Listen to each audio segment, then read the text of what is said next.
వెళ్తుంటే అనుకోకుండా నా కళ్ళ ముందు ఈ చిన్న ప్రాణం కనిపించింది. దీన్ని చూస్తుంటే నా మనసు కంట్రోల్లో లేదు మావా. అక్కడే వదిలేస్తే కారో లారీ కింద పడి చనిపోతుందేమో అన్న భయం.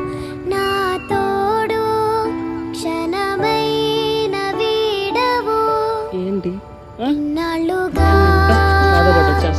రోడ్డు మీద ప్రమాదకరంగా చూసి వదిలేయలేకపోయాను. మనం కాకపోతే వీటిని ఇంకెవరు కాపాడతారు?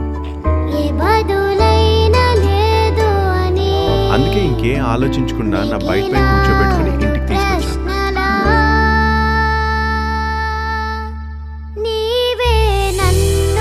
మనం వెళ్లే దారిలో ఎన్నో ప్రాణాలు సహాయం కోసం ఎదురు చూస్తుంటాయి.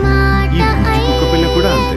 దీనికి ఆకలి ఉంది, భయం ఉంది, కానీ అడిగేందుకు మాటలు లేవు. కాస్త పాలు తాగిస్తే అది నన్ను చూస్తూ ఊరికి ఇచ్చిన దొరికిన